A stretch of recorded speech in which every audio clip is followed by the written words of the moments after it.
Hello students, welcome to NR classes. आप सभी students का हमारे एनआर क्लासेस में स्वागत है।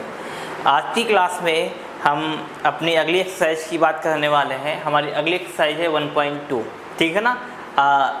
अभी तक हम क्लास 10th के ही हमने एक्सरसाइज 1.1 के जितने भी प्रश्न हैं सभी को सॉल्व कर लिया है और अब हम अपने अगले प्रश्न की बात करेंगे, अपने अगले एक्सरसाइज की बात करेंगे और जिनमें आप देख पा रहे होंगे जिसमें हमें प्रूव करने को पूछता है कि सिद्ध कीजिए कि रूट 5 एक अपरिमेय संख्या है ना। इससे संबंधित जितने भी क्वेश्चन होंगे हम अपनी इस वीडियो में देखने वाले हैं। और आप लोग ये ध्यान भी देंगे कि इस एक अपने यूपी बोर्ड की बात कर ले या फिर किसी बोर्ड की बात कर ले, उसमें इस टॉपिक से एक ना एक क्वेश्चन हमसे पूछ ही लेता है ना। चाहे ये हो जाए चाहे ये हो जाए, इसमें से ये हो सकता है, इसमें से ये हो सकता है ना। इसमें से एक प्रश्न हमारे बोर्ड के एग्जाम में लमसम 2 से 4 नंबर में पूछता ही है, ठीक है ना। तो इसको ध्यान से समझेंगे और देखेंगे इन क्वेश्चनों को हम कैसे सॉल्व करेंगे, ठीक है ना।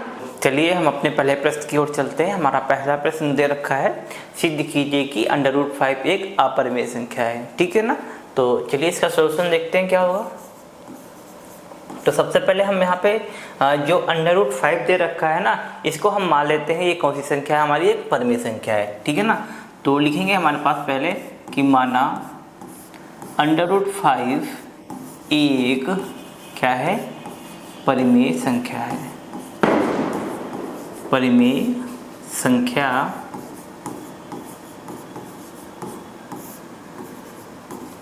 है, ठीक है ना। इसको हमने मान लिया है। तो परिमेय संख्या किस रूप में लिखी जाती है? परिमेय संख्या हमारी P/Q के रूप में लिखी जाती है, ठीक है ना। तो हमने किसको माना है, तो हम इसको पहले लिख लेते हैं P/Q। हमने किसको माना है, √5 को, ठीक है ना। ये जो हमारे पास ये संख्या दे रखी है ये क्या है, हमारे पास परिमेय संख्या है। तो हमने मान लिया P/Q जो दे रखी है ये हमारी कैसी है, परिमेय संख्या है, ठीक है ना। तो यहाँ पे हम लिखेंगे, यहाँ पर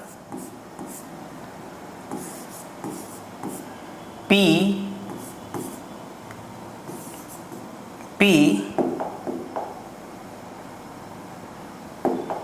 यहाँ पर P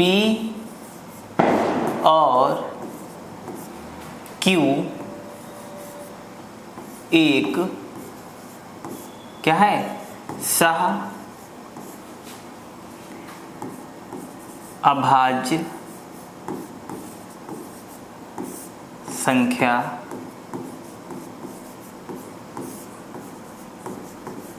है, ठीक है ना। हम यहाँ पे इसके सामने लिख देंगे जो हमारी P/Q संख्याएं हैं वो कैसी संख्या है, हमारी सहअभाज्य संख्याएं हैं, ठीक है ना। तो इसके आगे हम शुरू करते हैं, ठीक है। तो जैसे ही हमने इसको लिखा है तो क्या कर लेंगे, P/Q एक हमारी परिमेय संख्या होगी। हमने √5 को एक क्या माना था, परिमेय संख्या, है ना। तो इसकी ये बराबर हो जाएगी, ठीक है ना। तो हम यहाँ पे लिख के दिखा दें जो P/Q जो संख्याएं हैं हमारी वो कैसी हैं, वो सहअभाज्य संख्या है, ठीक है ना। और आप सभी को ये पता होगा सहअभाज्य संख्याएं क्या होती है। ये संख्याएं वे होती हैं जिन दो संख्याओं का HCF क्या होता है, एक होता है, ठीक है ना। तो अगर इन संख्याओं को सॉल्व करने के लिए, है ना, और इन संख्याओं को सॉल्व करने के लिए अगर इनका HCF हमें 1 के बराबर मिलता है तो इसका मतलब क्या हो जाएगा, ये संख्या हमारी परिमेय संख्या होगी। और अगर नहीं मिलता है, कोई और संख्या मिलती है, तो इसका मतलब क्या हो जाएगा, वो संख्या हमारी परिमेय संख्या नहीं होगी, ठीक है ना।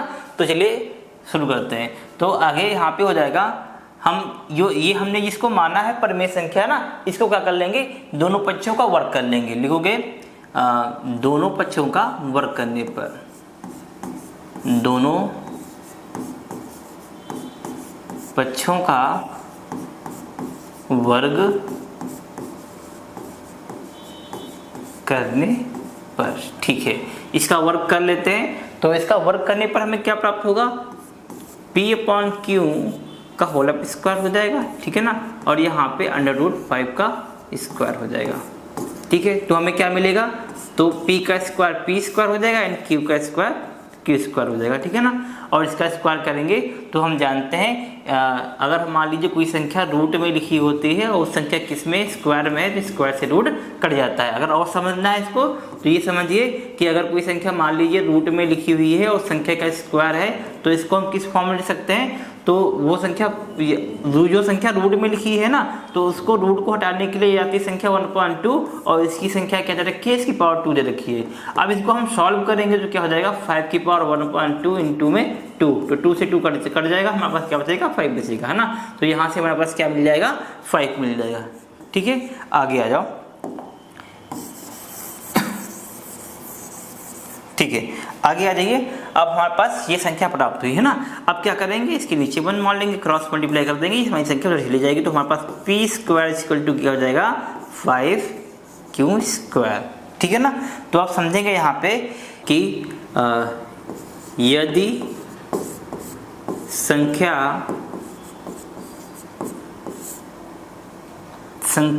कौन सी संख्या, p 5 से विभाजित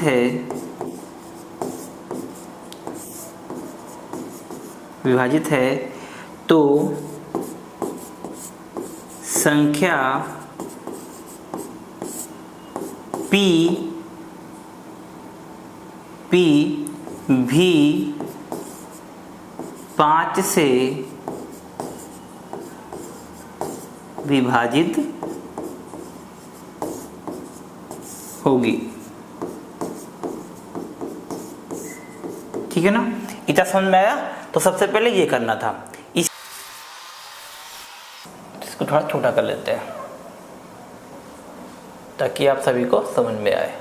ठीक है ना, ओके। हाँ, तो चलिए आगे देखते हैं इसके।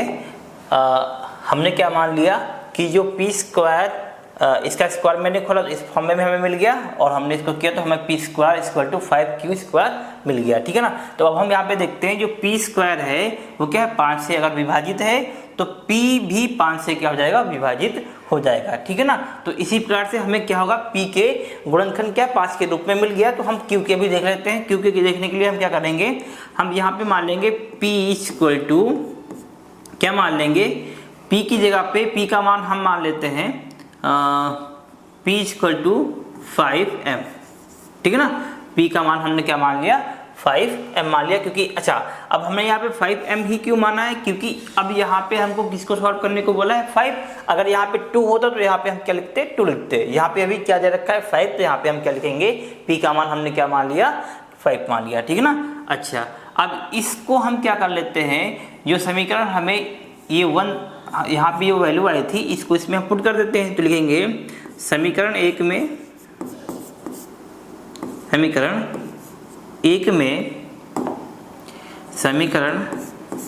में p का मान रखने पर, p का मान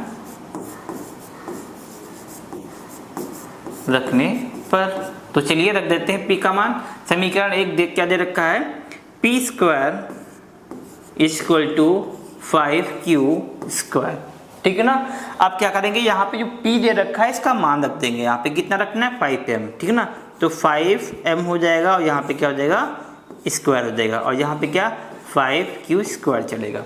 ठीक है ना। अच्छा, अब इसका स्क्वायर कर लेंगे, क्या हो जाएगा, 5 का स्क्वायर कितना होता है, 25, और m का स्क्वायर क्या हो जाएगा, m² = में क्या हो जाएगा, 5q²। ठीक है ना।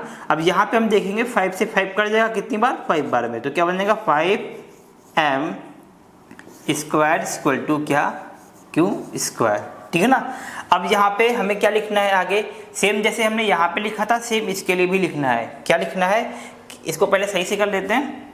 सही से करने के लिए हमारे पास ये हो जाएगा, q² = 5m²। ठीक है ना, 5m² हो जाएगा। तो यहाँ पे हम फिर से वो लिखेंगे, यदि q² 5 से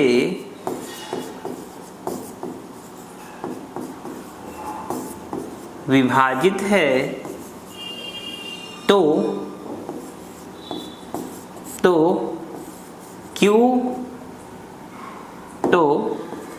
q भी 5 से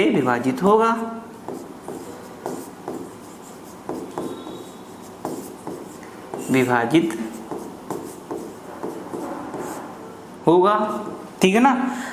ठीक है, तो अब हमने क्या देखा, हमारे पास p के भी जो मान किस रूप में निकले थे, p P के भी गुणनखंड हमें 5 के रूप में मिले थे, ठीक ना, और Q के भी गुणनखंड किस रूप में मिले, 5 के रूप में मिले। तो हमें यहाँ पे निष्कर्ष क्या मिला,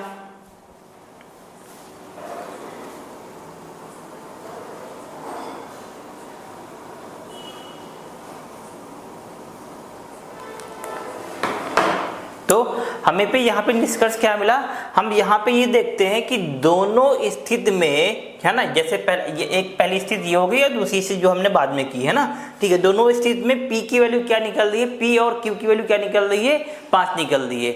और हमने भी क्या बताया था, जो P और Q संख्याएं कैसी हैं, सहभाज्य संख्या है। तो यहाँ पे क्या हो जाएंगे, और सहभाज्य दो संख्याएं है ना, और दो संख्याओं का HCF क्या होता है, 1 होता है, लेकिन हमें दो संख्याओं का HCF क्या मिला है, 5 मिला है। तो इसका मतलब क्या हो जाएगा, यहाँ पे लिखोगे,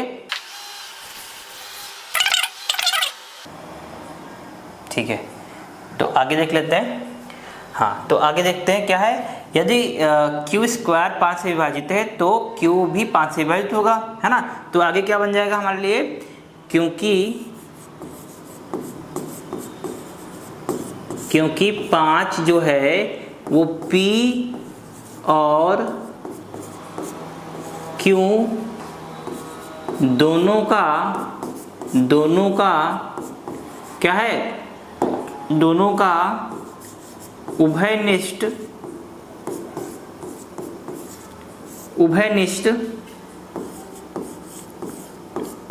गुणनखंड है ना, दोनों का मिल गया गुणनखंड है।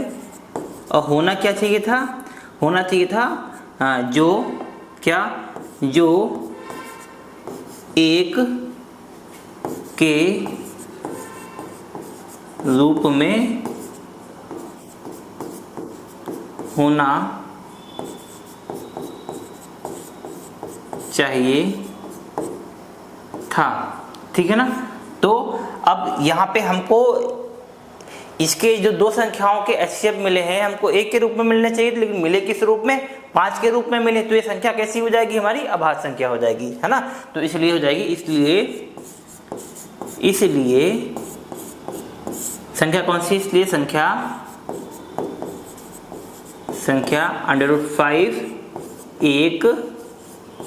एक अपरिमेय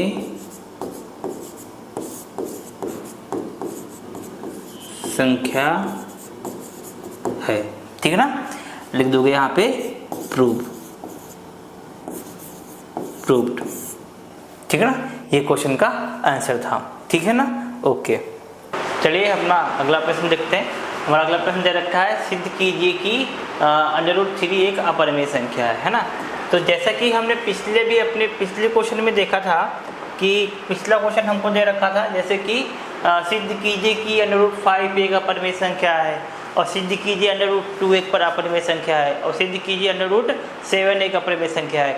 इस तरह के जितने भी क्वेश्चन होंगे ना, सारे के सारे क्वेश्चन इसी बेस पे किए जाएंगे, है ना। तो उम्मीद करते हैं आप लोग सभी लोग कर ले जाएंगे, है ना। और ये क्वेश्चन आपके लिए हैं, आप लोग सभी क्वेश्चन करेंगे, है ना। अब हमारे लिए अगर पूछ लिया जाएगा कि √2 के लिए पूछ लेता है ना, इसको भी आपको करना है, और पूछ लेगा आपसे √3 बताइए, है ना, और पूछ सकता है √7 बताइए, बस इससे ऊपर नहीं पूछता है ना। तो जितने भी क्वेश्चन हमें यहाँ पे लिखे हुए हैं, ये क्वेश्चन भी क्या है, सारे इसी बेस पे हैं, बस इनकी संख्या बदल जाएगी और बाकी जो भी लिखा हुआ है सब कुछ सेम रहेगा, है ना। तो इनको करने की जरूरत नहीं है, आप सभी लोग होशियार हैं, समझदार बच्चे हैं, कर ले जाएंगे, ठीक है ना। तो चलिए हम अपने अगले प्रश्न की ओर चलते हैं। हमारा अगला प्रश्न क्या दे रखा है, अब हमें इस संख्या को सिद्ध करके दिखाना है कि एक संख्या अपरिमेय संख्या है ना। तो चलिए देख लेते हैं। इसको भी शुरुआत में जैसे सभी अभी तक जितनी भी संख्याएं हमने की हैं, है ना, उसके नीचे हमने क्या मान लिया, उस संख्या को हमने मान लिया है कि एक परिमेय संख्या है, तो इसको भी हम मान लेंगे यह एक परिमेय संख्या है। तो यहाँ पे लिखेंगे, माना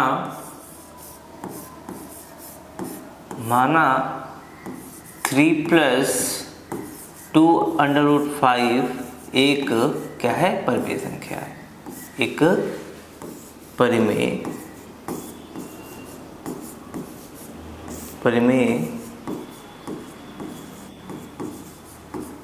संख्या है, ठीक है ना। जैसे ही हमने इसको परिमेय संख्या मान लिया, तो हम आगे इसको लिखेंगे क्या, परिमेय संख्या के रूप में। तो 3 + 2√5 है ना, इसको हम दिखा देंगे किसके बराबर, किसी भी एक वेरिएबल के बराबर दिखा देंगे। जैसे कि हम यहाँ पे ले लेंगे m ले लिया मैंने, ठीक ना। तो ये संख्या क्या हो गई, एक परिमेय संख्या हो गई। और यहाँ पे लिख देंगे कि जहाँ पर इसको इधर देते हैं, जहाँ पर ये भी लिखना जरूरी है, जहाँ पर m एक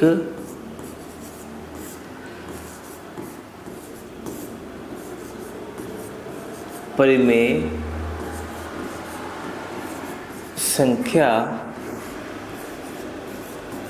है, ठीक है ना। यहाँ पे हम इसको ये मान दिए हैं और यहाँ पे लिख के भी हमने दिखा दिया कि जो हमने m माना है ना वो क्या है, एक परिमेय संख्या है ना। आगे देखेंगे हमारे पास, अब देखेंगे हम कि यहाँ पे अब समझना जितनी भी संख्या हमारे अंडर रूट के अलावा यहाँ पे दे रखी है ना, उनको हम एक दूसरे साइड हम भेज देंगे। तो हमारे मतलब क्या क्या दे रखी है, यहाँ पे 3 है और क्या है 2 है ना। तो हम जितनी भी संख्या हमारे पास इस साइड दे रखी है उसको उस साइड भेजने की कोशिश करेंगे। और सिर्फ संख्या क्या हमारे पास है, जो रूट में संख्या हो वो एक साइड बचनी चाहिए, सबकी बाकी सबको उस साइड भेज देंगे। तो देखिए यहाँ पे ये 3 कायम है, प्लस में उधर जाएगा तो माइनस में हो जाएगा। तो इसको हम लिख सकते हैं m3 इधर आएगा इस साइड तो क्या हो जाएगा माइनस में, ठीक है। और ये 2 इंटू में है, ये इस साइड आ जाएगा तो क्या हो जाएगा, बटे में हो जाएगा। तो यहाँ पे क्या बचेगा, सिर्फ और सिर्फ √5 बचेगा, ठीक है ना। कहने का मतलब समझे कि अंडर रूट वाली संख्याओं के अलावा जितनी भी संख्या हमारे पास होंगी उसको हम अपने दूसरे साइड हम भेज देंगे, और जो रूट वाली संख्या होगी उसको सिर्फ और सिर्फ अकेला रखेंगे, ठीक है। तो अब हमारे पास क्या बन गया m-3.2 में √5 हो जाए, ठीक है। अच्छा, अब हम यहाँ पे लिखेंगे यदि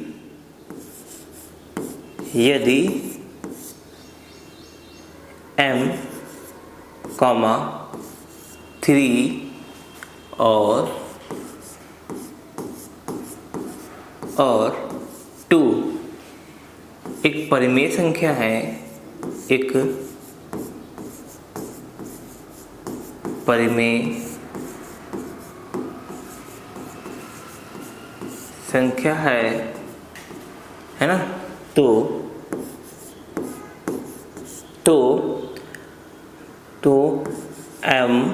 m-3/2 भी एक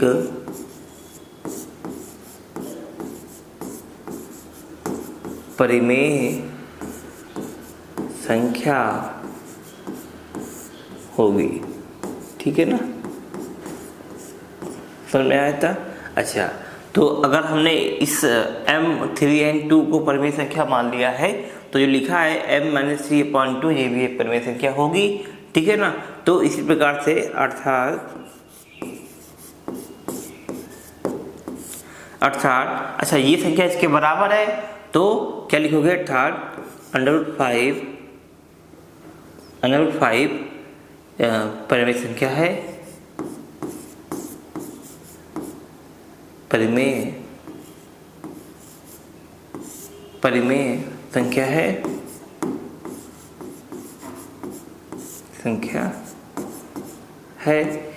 ठीक है ना। तो अभी तक हमने इससे पहले क्वेश्चन जो कर लिए हैं, हमने देखा है जितनी भी संख्याएं हमारी रूट वाली होती हैं वो सभी संख्याएं कैसी होती हैं, अपरिमेय संख्या होती है ना। तो यहाँ पे हमको लिखना होगा परंतु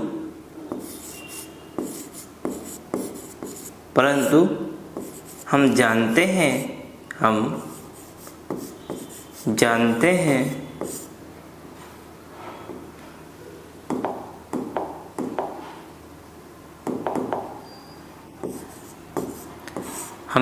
हैं कि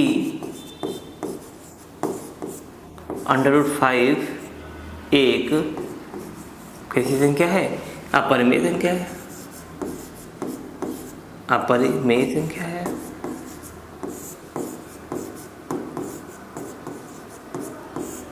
ठीक है, अपरिमेय संख्या है ना। अच्छा, ये यहाँ पे जितना एक बार परिमेय आ रहा है, एक बार अपरिमेय संख्या आ रही है ना, तो ये सब क्यों हुआ है, तो ये सब जो हमने ऊपर माना था, जो हमने कल्पना की थी, वो हमारी कल्पना के कारण हुआ है। तो यहाँ पे लिख देंगे यह विरोधाभास या विरोधाभास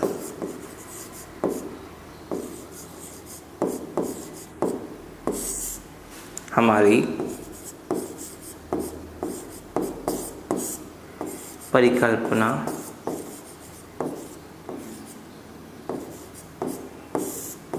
के कारण हुआ है ना। तो इसलिए क्या क्या दे रखा है ऊपर, 3 प्लस में 2 √5 एक कैसी संख्या है, अपरिमेय संख्या है, अपरिमेय संख्या है। ये सिद्ध हुआ, लिखना प्रूव्ड। जी हमारा क्वेश्चन प्रूव हो गया, ठीक है ना। तो एक ये इस टाइप का भी क्वेश्चन पूछ लेता है, तो इसको इस प्रकार से हम करेंगे, ठीक है ना। समझ में आया? तो ठीक है, हम अगले प्रश्न की ओर चलते हैं। तो अब हमारा अगला प्रश्न दे रखा है कि सिद्ध कीजिए कि 1/√2 एक परिमेय संख्या, अपरिमेय संख्या है, ठीक है ना। सॉरी, यहाँ पे लिखा हुआ है परिमेय, ये होगी अपरिमेय, ठीक है ना। अब हमको इसको सिद्ध करना है कि एक अपरिमेय संख्या है। तो ये तीसरा तरह का क्वेश्चन हो जाएगा। अभी ये पहले तरफ हमने सीखा कि जो √2 √5 है ना, ये सभी संख्याएं सिद्ध करने को हमने बता दिया। एक हमने बताया कोई संख्या होगी उसके साथ अंडर में लगा होगा, जैसे प्लस और माइनस में, जैसे मान लीजिए 3 प्लस में 2 √5 है ना, ऐसी संख्या है, उसको भी हमने बता दिया। अब एक संख्या हमारे पास जो क्या होगी, जो बटे में संख्या दे रखी होंगी, जैसे 1/√2 एक सिद्ध करना है अपरिमेय संख्या है ना। तो चलिए इसको भी देखते हैं। तो इसको करने के लिए सेम वही करना है, हमको भी मान लेना है। इसके लिए भी माना 1/√2 एक क्या है, परिमेय संख्या है, ठीक है ना, परिमेय संख्या है। इसको भी हमने मान लिया, ठीक है ना। तो उसके लिए हम क्या करेंगे, वही 1/√2 इक्वल टू में मान लेंगे क्या, m, ठीक है ना। तो समझना, हम इसको क्या कर देंगे, इस साइड भेज देंगे और m को क्या कर लेंगे, इस साइड ले आएंगे। तो हमारे पास क्या बन जाएगा, 1/m इक्वल टू क्या, √2 है ना। ये क्या हो जाएगा हमारे पास, ये इस प्रकार से हम बना लेंगे। अच्छा, एक चीज़ ध्यान देना कि अभी तक जितनी भी संख्याएं होती थी रूट वाली, मान लीजिए एक साथ में 2 है ना। तो जैसे कि यहाँ पे 1/√2 था, और वहाँ पे अगर हम बात करेंगे इससे पहले वाले क्वेश्चन में 3 प्लस में 2 √5 था। तो जो जितनी भी रूट वाली संख्या है ना, उसको एक साइड कर देते हैं और बाकी जितनी भी संख्या बचेंगी उसको एक साइड ले आएंगे, है ना। फिर हम इसको आगे करने की कोशिश करते हैं, है ना। तो हमने क्या किया, जो √2 में संख्या दे रखी थी हमने इसको सबसे अलग कर दिया और बाकी जितना कुछ बचा सब एक पास ले आए, है ना।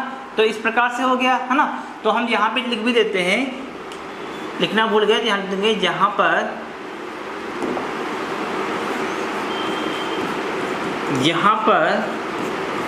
m एक क्या है, परिमेय संख्या, ये लिख भी देना है, परिमेय संख्या है, ठीक है ना। अच्छा, आगे हमने इसको सॉल्व कर लिया, तो इस प्रकार से हो गया। अब हम करते हैं यहाँ पे,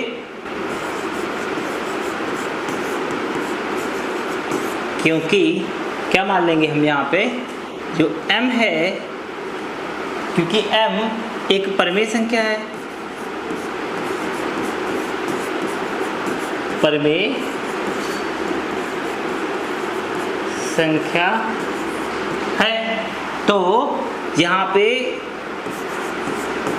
तो 1/m भी एक परिमेय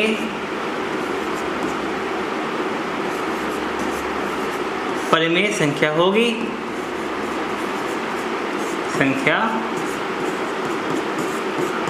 अच्छा, हमने इसको तो परिमेय संख्या मान लिए, तो क्या बचा हमारे पास, √2 है ना। तो लिखोगे अर्थात √2 भी √2 परिमेय संख्या हुई, परिमेय संख्या हुई, है ना। परंतु हम जानते हैं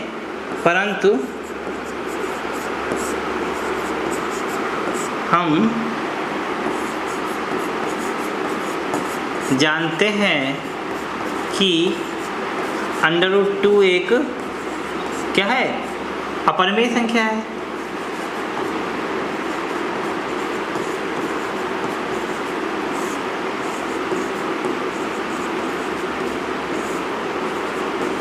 अब ये समस्या कहाँ से आई है, जो हमने यहाँ पे कल्पना की थी, माना था, है ना।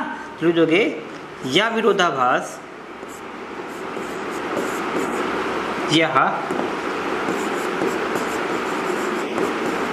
विरोधाभास हमारी परिकल्पना के कारण हुआ है, ठीक है ना। इसलिए 1/√2 एक कैसी संख्या है, अपरिमेय संख्या है, ठीक है ना। तो उम्मीद करते हैं सभी बच्चों को ये भी समझ में आया होगा। तो इस प्रकार से जितने भी क्वेश्चन बन पा रहे थे सभी क्वेश्चन हो गए हैं। तो बच्चों आप लोग ध्यान दीजिएगा कि इससे संबंधित हमारे बोर्ड की परीक्षा में एक प्रश्न जरूर पूछता है, या तो 4 नंबर में या तो 2 नंबर में, है ना। तो मैक्सिमम 4 नंबर में अभी तक पूछा गया है और 2 नंबर में भी पूछा गया है। तो आप सभी लोग इसको अच्छे से समझ लेंगे, इसकी थ्योरी को समझ लेंगे और आराम से इसको कर ले जाएंगे, है ना। तो अब इससे से संबंधित जितने भी क्वेश्चन बन जाए, जैसे 1/√5 वो भी इसी प्रकार से किया जाएगा, है ना। जैसे भी क्वेश्चन बनेंगे सब इसी प्रकार से किए जाएंगे, है ना। उम्मीद करते हैं आप सभी बच्चों को समझ में आया होगा। और अगर सभी बच्चों को समझ में आया तो अपने दोस्तों को भी इस वीडियो को शेयर कर दें, ताकि जो बच्चे मेहनत करते हैं कुछ कारणों की वजह से वो नहीं समझ पा रहे हैं, तो उन तक अगर वीडियो जाएगी तो आपकी मदद से वो भी बच्चे ये वीडियो मतलब ये क्वेश्चन सॉल्व करना सीख जाएंगे, है ना। तो आपका भी योगदान रहेगा, जैसे हमको आपको समझाने के लिए थोड़ा मेरा योगदान रहा है, वैसे ही किसी दूसरे बच्चे को समझाने के लिए आपका भी योगदान हो जाएगा, ठीक है ना। तो उम्मीद करते हैं आप सभी बच्चे इसको शेयर करेंगे और लाइक करेंगे और सब्सक्राइब भी करेंगे, है ना। तो ठीक है, तो हम मिलते हैं अपनी अगली वीडियो में। Thank you.